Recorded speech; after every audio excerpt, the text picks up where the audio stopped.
Bienvenidos y bienvenidas a este nuevo programa del Campanazo, que sale todos los lunes y que ustedes pueden ver a través de distintas redes sociales.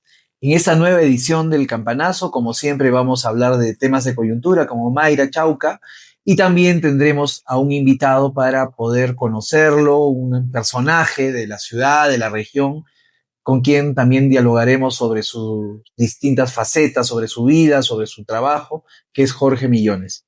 Bienvenidos y bienvenidas a esta nueva edición del Campanazo.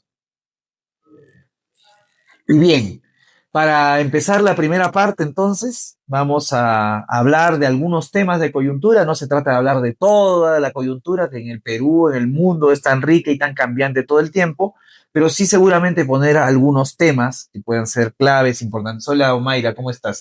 ¿Qué Bueno, tal? ¿qué tal? Buenos días, Álvaro. Sí, justamente hablando del tema de coyuntura, han sucedido muchos procesos electorales a nivel Latinoamérica, ¿no? Que también nos han estado dando como hincapié a entender que el conservadurismo, el fascismo está en aumento, ¿no? Y también con los temas de políticas de seguridad, con lo último que acaba de pasar en Río de Janeiro, y que también nos hace replantear qué es posiblemente lo que podría pasar aquí en Perú, Tú ¿no? dices, efectivamente, hay un avance de opciones conservadoras, ¿no? Lo hemos visto, la ratificación de Milei, una ratificación en Exacto. estas elecciones intermedias que se han dado. En Bolivia, bueno, perdió definitivamente la izquierda porque no participó, bueno, o participó parte de ella y dividida perdió las elecciones.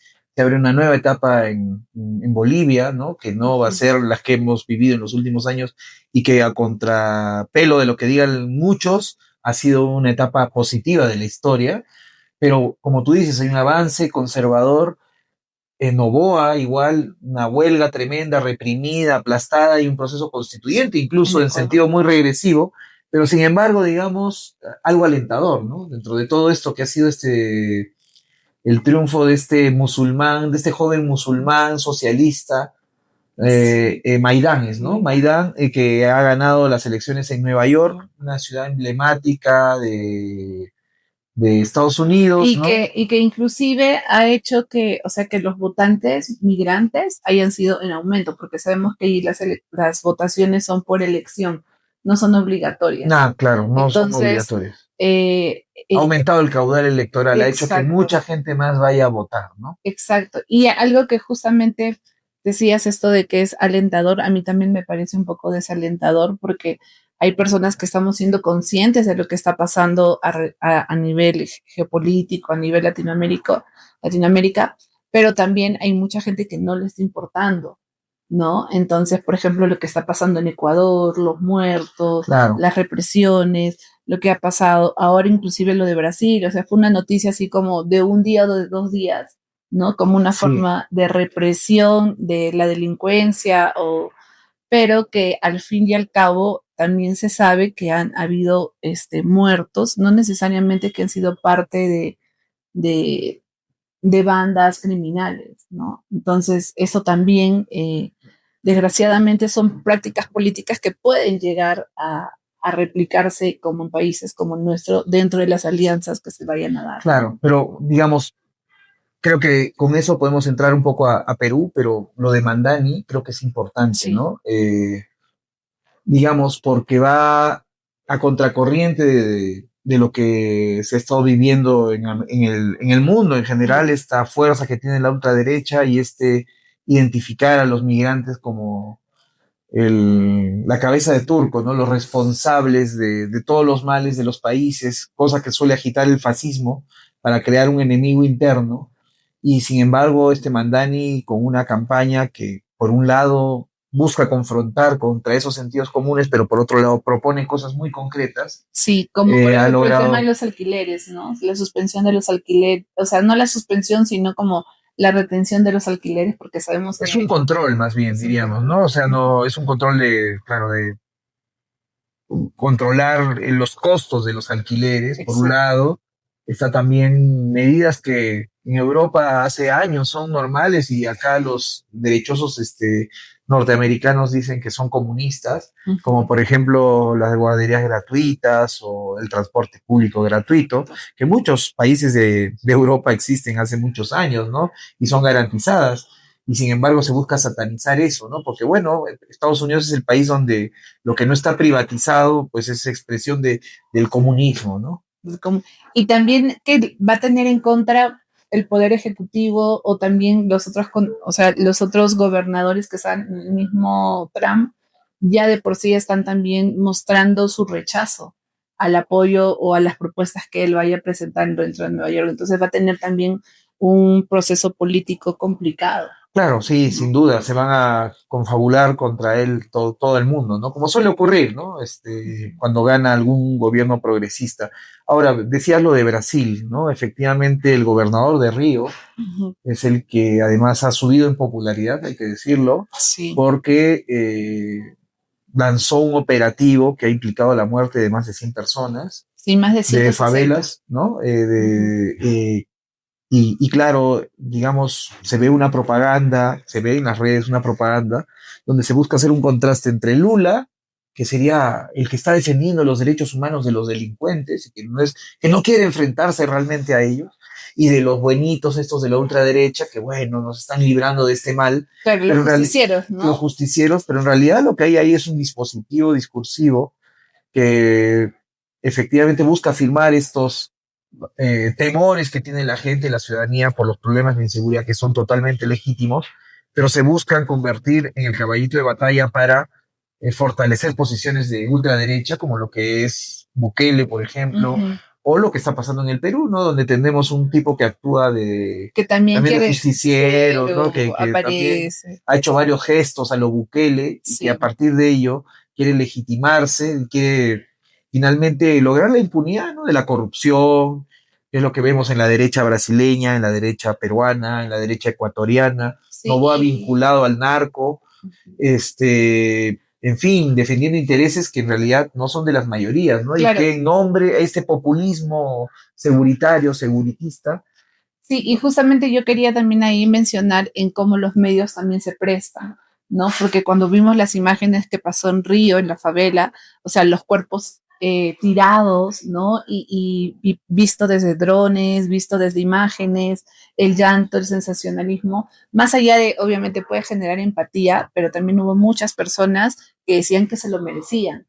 ¿No? Y recordemos que el tema de la delincuencia o el tema del crimen organizado no es una cuestión de libre elección, ¿no? Es una cuestión que también va de la mano de la desigualdad, de la vulnerabilidad, claro, pero también la ¿no? gente está cansada, ¿no? Y necesita Exacto. respuestas, y frente a esas respuestas también llegan, no sé, comentarios como, bueno, si habían ahí inocentes, ni modo, ¿no? Alguien Claro, tenía que sacrificarse para que para que este, maten a todos estos, exacto. porque no se sabe, son finalmente asesinatos Claro, extrajudiciales. y también los delincuentes no solamente son los que están en las favelas o en los barrios, o sea, también Así sabemos es, los que tienen los cuellos blancos y claro. que a ellos tampoco no les pasa Hay una nada. película que no sé si vieron, se llama Comando de Élite, Tropa de Élite.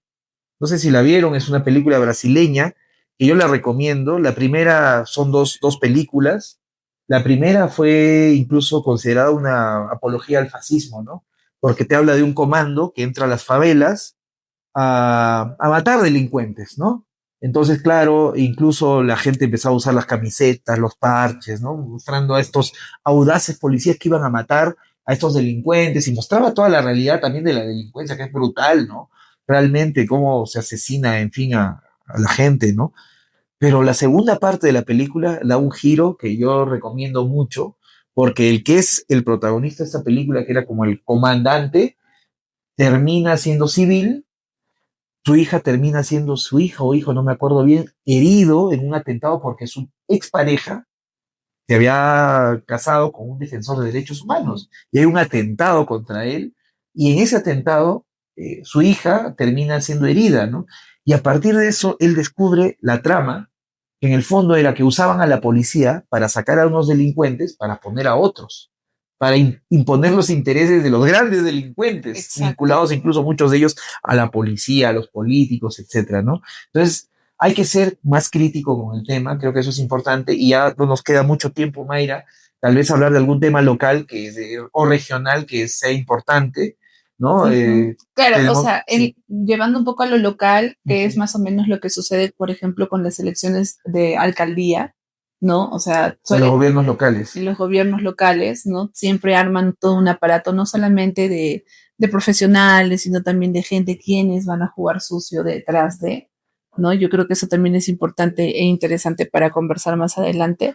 Y en lo regional, sobre todo en Cusco, que es algo que ha estado sonando mucho en las noticias, es las denuncias de acoso y violencia sexual que están teniendo los profesores de la Andina, ¿no? Y que ya no solamente es una denuncia, sino son de dos o tres alumnas, ¿no? En las cuales se les ha citado a hoteles para hablar sobre sobre mejorar sus notas o mejorar su calidad estudiantil, y hay grabaciones en las cuales se ha podido ver en cómo la incitación sexual como un cambio de aprobación del curso, ¿no? A cambio de aprobar el Exacto. curso. Sí, bueno, ahí se ha hecho muchas críticas a la universidad misma por no haber tomado las medidas del caso, Sí, supuestamente, en que ¿no? Yo, inclusive suspendieron a una o dos de las, creo que una de las alumnas que hizo visible este caso, claro. antes de suspender a quienes fueron los agresores. Bueno, hay versiones de quienes dicen que en realidad en la universidad sí se han tomado medidas, pero efectivamente los casos son terribles porque creo que incluso uno de los profesores ha sido repuesto por mandato judicial, ¿no? Y sin embargo, yo creo que más allá de lo que se haga en la andina y todo esto, es la tolerancia que tenemos frente a esos temas, ¿no? La sociedad debería indignarse en su conjunto y exigir correctivos, ¿no? Y las autoridades no deberían temblarles la mano para tomar decisiones y ojalá proteger a las víctimas, ¿no? También. Pero bueno, sabemos por, las encuestas, en fin, que se hacen las mediciones, Y claro, y que en el pasa Perú solemos ser muy tolerantes con con la la violencia violencia sexual, sexual. hay que Sí, decirlo claramente. Tenemos un presidente acusado de violación, sí, ¿no? Ni más ni exacto. menos, y se le pasa eso por agua tibia, ¿no? Sin ningún problema. Y en el caso de nuestra sociedad cusqueña también, o sea, no termina de ser un tema contundente, ¿no? O sea, ya no hay quien, no faltará quien dice, ah, bueno, las alumnas se prestan a eso, Claro, tú no justifican siempre sabes, la los víctima. incitan a los pobrecitos Ujú. docentes, o sea, cosas como esas Claro, y y, hace poco pasó en Lunsac y ahora vuelve a pasar en Landín. claro, exactamente. Entonces, no es que sea un hecho aislado, No ya lo es es sistemático, sistemático. Exacto. definitivamente, y se ha hecho parte de la problemática que tenemos que enfrentar en el Cusco, ¿no? Esta Ujú. violencia permanente que hay contra las mujeres, que se va dando de distintas maneras a través del acoso, ¿no? Y del uso de un poder, porque hay que decirlo, hay un uso y abuso De del poder. poder de estas docentes, maestros, que en vez de, digamos, guiar a los jóvenes, a las jóvenes, terminan aprovechándose de ellas, y eso se ve como algo casi naturalizado, ¿no? Claro, y yo creo que para cerrar es cómo el proceso a acceder a ser catedrático no tiene ese tipo de filtro, ¿no? De qué tipo de o sea, qué tipo de personas están yendo a ser catedráticos o profesores universitarios que posiblemente pueden ser agresores. O sea, no simplemente no solo es un concurso, no solamente es un mérito, ¿no? Sino también tienen que haber No otro. solo es mérito académico, Exacto. Tienen que tiene que haber. ser un comportamiento Exacto. adecuado, ¿no? Bueno, difícil medir también eso, pero efectivamente hay que ver antecedentes y no ser tolerantes con esto, Ujú. ¿no? Porque efectivamente, eh, sí, puede haber, yo no digo casos de injusticia, los hay, por supuesto, ¿no? Esos existen también, ¿no? Pero yo creo que se ha naturalizado de tal manera la violencia sexual que hay que enfrentarla, hay que enfrentarla directamente, ¿no? Para seguir o para impedir que se siga dando, ¿no? Ujú. Así Bueno, es. entonces cerramos esta parte de coyuntura para hablar, como siempre, de algunos temas, tanto internacionales, nacionales como regionales, siempre desde una mirada desde el sur, ¿no? Que creo que es algo clave, ¿no?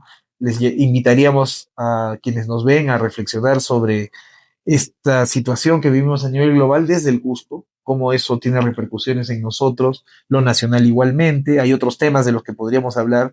Por ejemplo, es indignante que eh, se haya subido el cuerpo diplomático, se haya duplicado el Sí. salario, ¿no? Mientras que en el Perú pasamos tantas dificultades y no hay dinero y, en fin, se dan ese tipo de medidas. Y así podríamos hablarlo de la Junta Nacional de Justicia. Igual hay un proyecto de ley que busca duplicar el salario de los miembros de la Junta Nacional de Justicia a cambio de imaginamos, porque no es gratuito, ¿no? Porque son políticos los que promueven esto concretamente, igual que en el caso, que en otros casos, por ejemplo, igual se está planteando un aumento de salario de los ministros, igual, en una lógica de duplicar salarios, ¿no? Entonces, eso no se condice pues con una supuesta apuesta por la austeridad, por el orden, por la seguridad, no es real, ¿no? Estos siguen dedicados a saquear el Estado.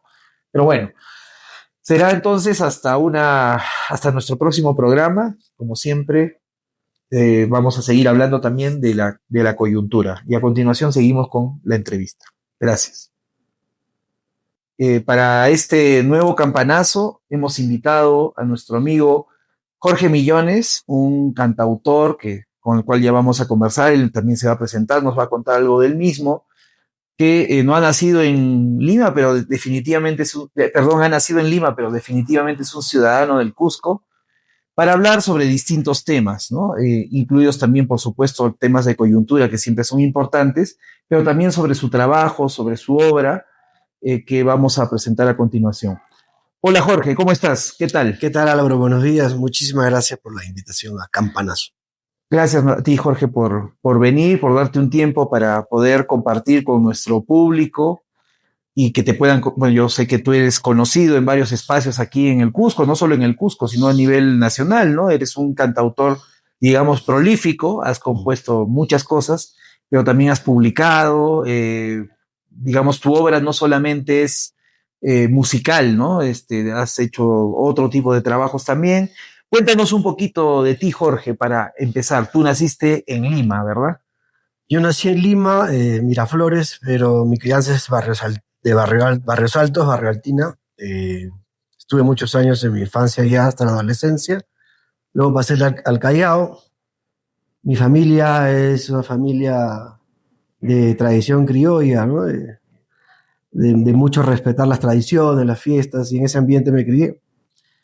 Sin embargo, a mí me gustaban otras cosas, otro tipo de artes, ¿no? No tanto la tradición criolla, la jarana, todo eso. Siempre un poco alejado, pero toda mi familia, esa influencia fuerte, cultural, ¿no es cierto? Me marcó para toda la vida. Entonces, lo que yo no sabía en esos años era que me iba a dedicar a la música. Pero no solo te dedicas a la música, tú has estudiado, entiendo, un tiempo estudiaste psicología, luego... Sí, estuve en varias búsquedas. Luego también la psicología, la psicología, el arte, primero también. Primero estudié artes, ¿no? Porque todavía pude tener el privilegio de ejercer el derecho de la educación pública que Velasco dejó. Y entonces hice un montón de talleres de artes plásticas, un montón de talleres de diseño, serigrafía, todo lo que se me podría ocurrir que el Estado ofrecía de manera subvencionada, ¿no? Y mientras iba pensando qué quería hacer, ahí descubrí que quería estudiar psicología. Bueno, quise postular a San Marcos, no pude por una enfermedad, y postulé a una universidad privada, y luego ya después con los años postulé a San Marcos. Estudié psicología primero, en San Marcos filosofía, y bueno, la vida me trajo acá al Cusco y acá estudié antropología. Yeah. Ahora, mis preocupaciones siempre han sido de las ciencias sociales, la política. En San Marcos ahí nos conocimos, que sería en mediados de los 90, y que coincide con el inicio de mi faceta de músico, si quieres, pero en ese rato yo no tenía conciencia de que me iba a terminar dedicando a eso, no era como medio un pasatiempo, un hobby, pero también el contexto político, las necesidades del movimiento estudiantil de esos años de propaganda, de agitación, ¿no? Entonces, cómo nos involucramos los artistas en ese contexto, era una discusión entre nosotros, ¿no? ¿Cómo aportamos? Claro. ¿Cómo apoyamos a los dirigentes, a las bases? Y bueno, amigos comunes de tu facultad en sociales me empujaron más o menos a tocar eso en los eventos, ¿no? Entonces poco a poco fue así. Efectivamente, con Jorge nos conocimos en la Facultad de Ciencias Sociales, en San Marcos, mejor dicho. Y claro, eso también nos plantea otra de tus facetas, ¿no? Tú has, digamos, desarrollado todo un trabajo y has tenido una vocación intelectual, ¿no? Creo que esa búsqueda que tú nos mencionas lo evidencia. Por otro lado, esto del arte, ¿no? Y de la música, que finalmente ha terminado siendo como un elemento importante en tu vida, pero también hay esta otra dimensión que es indesligable, ¿no? Es una dimensión más militante, ¿no? Más allá de militar o no militar en un partido o en espacios como colectivos de los cuales hemos sido parte, pues hay una apuesta militante, ¿no? Hay un tomar partido y luchar por una causa, ¿no? ¿Qué nos podrías comentar sobre eso, por ejemplo, en tu vida? ¿Cómo has visto ese recorrido? Sí, fue complicado porque mi generación es la generación que fuimos escolares en los años 80, ¿no es cierto? Entonces, en el conflicto, en la guerra interna que hubo en el Perú, yo viví eso del lado de la policía, porque mi familia viene de ahí.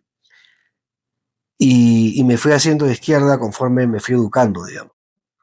Ya en San Marcos descubrí las posibilidades que te daba la organización política, social, cultural, ¿no es cierto? Entonces yo entro a la militancia justamente por el lado cultural. Nunca he cejado en ese aspecto, ¿no? Siempre en la militancia cultural, la trinchera cultural, el debate, justo ahora que es importante la guerra cultural, ¿no? Por eso me interesa mucho eso. Y efectivamente, como estudiaba carreras académicas, digamos, me daban como herramientas para poder enfocar mi arte de otra forma y aportar también en la discusión entre artistas de cómo podemos los artistas hacer política. Entonces, eso a mí me parecía fundamental, siempre me pareció una ventaja. Y también una ventaja en el ámbito político el haber estado con los artistas y tener lenguajes diferentes. Entonces el tema de comunicaciones siempre me pareció fundamental, ¿no? Entonces ahí me ayudó todo lo que había estudiado. La psicología sobre todo me ayudó mucho para comunicarme. La experiencia en un barrio popular como Barrios Altos o el Callao me ayudó también a masticar un lenguaje que no sea tan elitista, sino que también se pueda uno comunicar con la gente, ¿no? Entonces la comunicación se volvió un hecho político. Entonces, a partir de eso, entro a un espacio ya más militante como los colectivos donde hemos estado juntos en los años 90, ¿no? En Cusco y en Lima, además. En Lima y siempre, en Cusco. Exactamente. Y ha sido parte de la experiencia, por ejemplo, para que sepan quienes nos ven de La Hormiga, por ejemplo, acá en Cusco, ¿no? Claro. O del Círculo José Carlos Mariate, que fue previo a esta experiencia de La Hormiga, que era como un colectivo hermano del colectivo de Lima, que era el colectivo Amauta, y otros colectivos que también habían a nivel nacional, ¿no? Sí, efectivamente, hay toda una historia, ¿no? De ese pequeño movimiento que a mi modo de ver era un movimiento de resistencia, ¿no? Ahora lo asumo como un movimiento de resistencia, pero antes estábamos imbuidos pues, en nuestra juventud y sin tanta conciencia de lo que pasaba, ¿no? Y ha sido un movimiento de resistencia que dio paso a otra generación que luego ya asumió la política de manera partidaria, ¿no es cierto? Más de ámbito nacional. Pero a mí me parece importante esos años porque supimos guardar la tradición de la izquierda de los 60, 70, lo que se llamó la nueva izquierda. Claro. Y aunque tuvimos muchas discrepancias con ellos, terminamos militando juntos, ¿no? Y luego también incorporándonos a la nueva generación que vino. Estoy hablando del año entre el 2011 y el 2016. Ahí empecé a valorar lo que hicimos en los 90, ¿no? Dije, pucha, qué importante fue habernos mantenido juntos y reflexionado juntos una buena cantidad de tiempo. Entonces, eso a mí en particular me siento bastante orgulloso de haber participado de esos procesos. Y claro, siempre me ha tocado, no sé si por suerte o porque no había otro que lo hiciera, a veces publicar revistas, impulsar seminarios, procesos formativos, conciertos. Entonces he estado más o menos como pulpo, ¿no? Y como no éramos muchos, tú te acordarás, había que hacer todo y de todo. Entonces vas como que desarrollando capacidades que no sabías que tenías, ¿no? Claro. Entonces eso a mí me parece bien, bien bonito, como formación humana, pero también ya a lo largo de los años uno ve en qué parte ha aportado y cómo puede aportar ahora de forma más específica y especializada. Claro. Bien, Jorge, efectivamente todo un recorrido militante, ¿no? Que también ha estado, digamos, acicateado, por decirlo de alguna manera, por una reflexión intelectual, que a mí me parece importante, ¿no? Yo creo que tú, por lo que he conocido de tu trayectoria, has cultivado el pensamiento crítico, ¿no? La teoría crítica en general, has participado de diversos debates. Bueno, estas experiencias militantes que hemos tenido no han sido solamente activismo, ¿no? De, digamos, no sé, movilizaciones, sino también de un proceso permanente de reflexión, ¿no? Que ha recorrido, digamos, también tu propia trayectoria y de hecho queríamos también comentarte eso. Jorge, con Nuestro Sur, ha publicado, y Praxis, han publicado un libro, ¿no? Que Jorge ha elaborado sobre la inteligencia artificial y la estupidez natural. No sé si nos pueden pasar el libro que está por allá, por favor. Este, entonces, Jorge, cuéntanos un poquito pásale, ahí está. Acá está el libro de Jorge, acá lo pueden ver, ¿no? No soy yo recientemente, no, ese no es Jorge, que se ha publicado recientemente, ¿no? Este año, yo diciendo que tu libro ya se hubiera publicado hace bastante tiempo, porque bueno, yo creo que ha generado, ha suscitado, bueno, lo podemos poner acá nomás, ¿no? Ha suscitado discusión, ¿no? Y tocas un tema muy contemporáneo, ¿no? O sea, ¿quién diría? Nosotros somos ya de la generación X, no hemos vivido todo esto de las redes sociales al principio, ¿no? El celular, me acuerdo cuando llegó el celular, cuando todavía teníamos teléfono en casa fijo, cuando hablábamos por teléfono, cuando discabas el teléfono, y nos ha tocado vivir ese tránsito. Sí. Que bueno, y ahora tú haces toda una reflexión que a mí me parece muy importante, ¿no? Para entender nuestro mundo contemporáneo. Yo creo que un aporte, además, lo hemos dicho varias veces en varias entrevistas o en varios espacios, lo haces desde aquí, ¿no? O sea, hay algo que creo que no se suele hacer. O sea, un tema tan contemporáneo, reflexionado audazmente, diría yo, utilizando todo el bagaje del pensamiento crítico, ¿no? Para poder comprender nuestra época. ¿Qué nos puedes contar de tu libro, Jorge? Sí, bueno, en general yo llegué a estas inquietudes por un privilegio y muchísima suerte, la verdad, ¿no? El haber estado en San Marcos en una época de cambios, de cambio del milenio, no es poca cosa, con todo lo que venía ocurriendo, ¿no? La caída del bloque comunista, el muro de Berlín, en fin, el triunfo, el falso y efímero triunfo del capitalismo, ¿no? Que cantaba Fukuyama al comienzo de Claro, el 93, 94, ya no había nada más. Ya no había nada más. El fin de la historia. Había que entrar resignado a ese túnel que estaba pintadito de progreso, ¿no? Entonces, pero era un túnel, yo diría hacia abajo. Claro.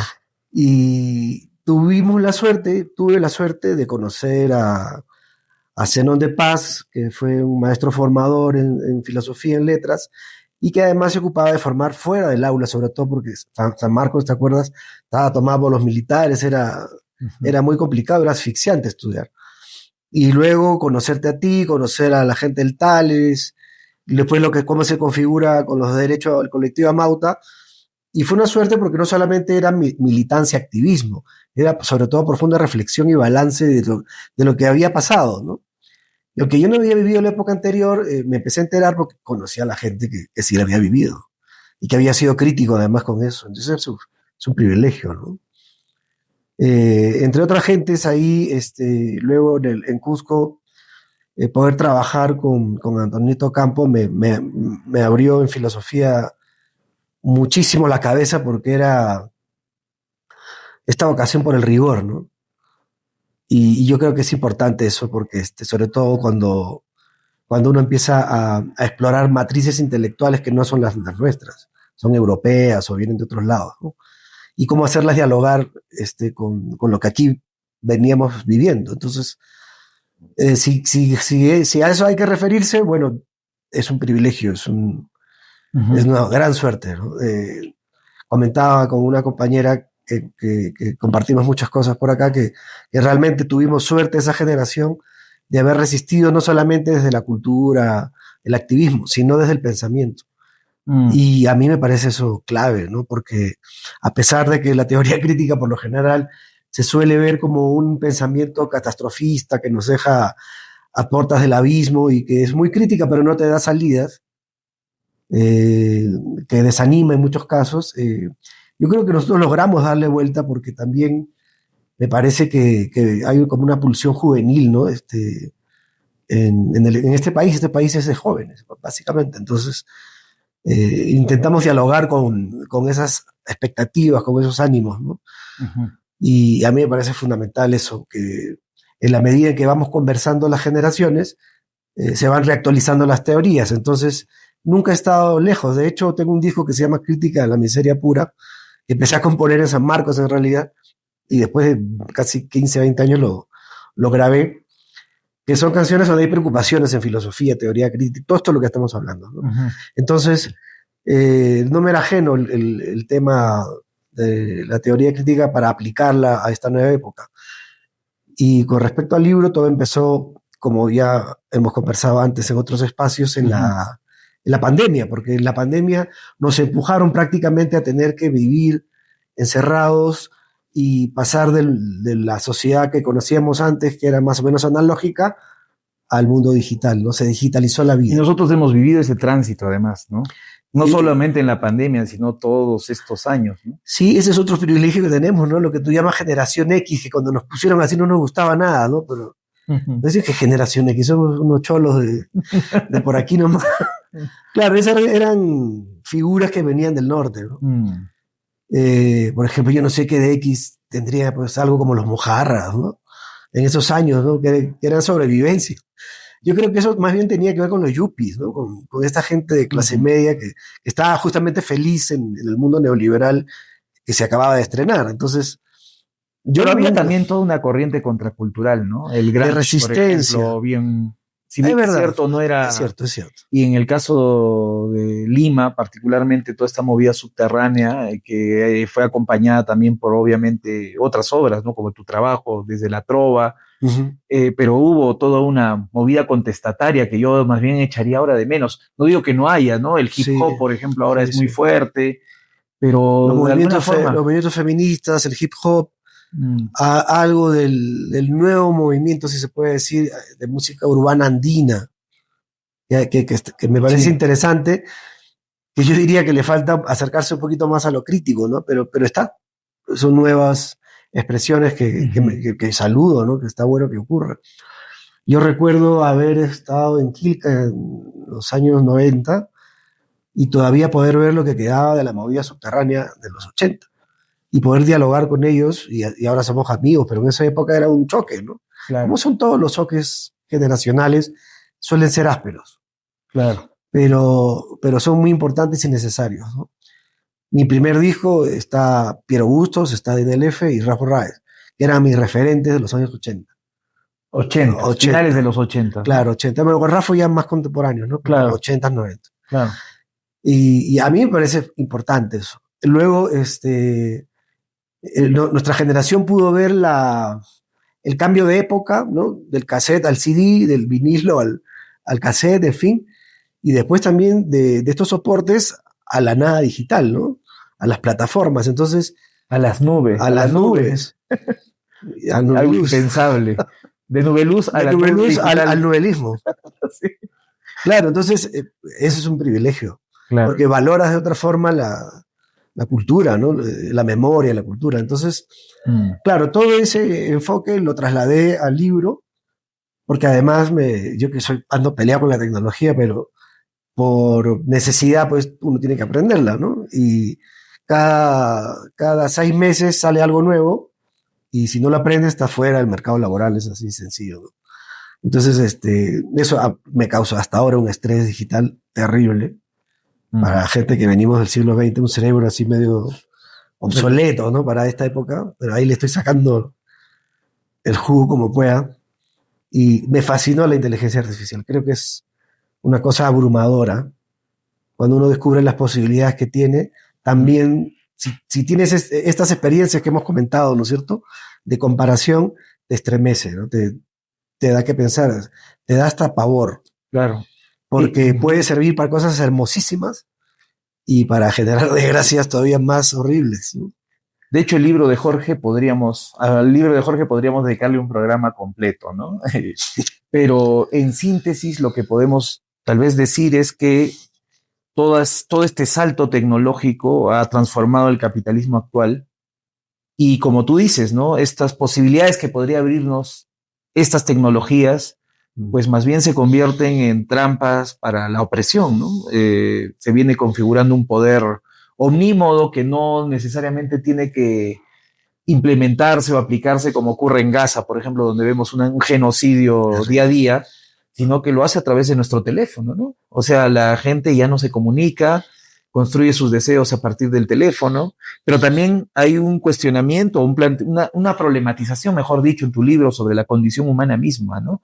¿Qué significa ser humano? Porque todas estas tecnologías también nos plantean la posibilidad de hasta ser eternos, ¿no? Ya hay gurús que dicen que quien sobrevive hasta el 2030 en buena salud puede ser que viva 200 años más, 300 años más, por los cambios tecnológicos, y obviamente en un mundo totalmente desigual, ¿no? Un mundo donde, digamos, el acceso a esas tecnologías depende del dinero, del poder que tengas, y estamos configurando. Ya Macera hablaba de unas diferencias antropológicas en los años 70, donde la humanidad del primer mundo era una humanidad totalmente distinta a la humanidad del tercer mundo, ¿no?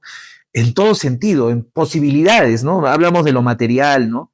Bueno, con esto ya ni hablar, o sea, las diferencias antropológicas van a ser abrumadoras, ¿no? Incluso se veía más jóvenes, ¿no? Exactamente. De los trabajadores explotados del sur, ¿no? Claro. Que a los 30 años ya no tenían ni dientes. Exacto. O estaban enfermos de asbesto, o qué sé yo. Entonces, que te daban en el siglo XX. Entonces creo que el libro en ese sentido nos da una serie de pistas, ¿no? Que podríamos abordarlas desde cómo se construye nuestro deseo, nuestra idea de éxito. Ahora que conversamos con muchos jóvenes, varios de nosotros tenemos hermanos menores, ¿no?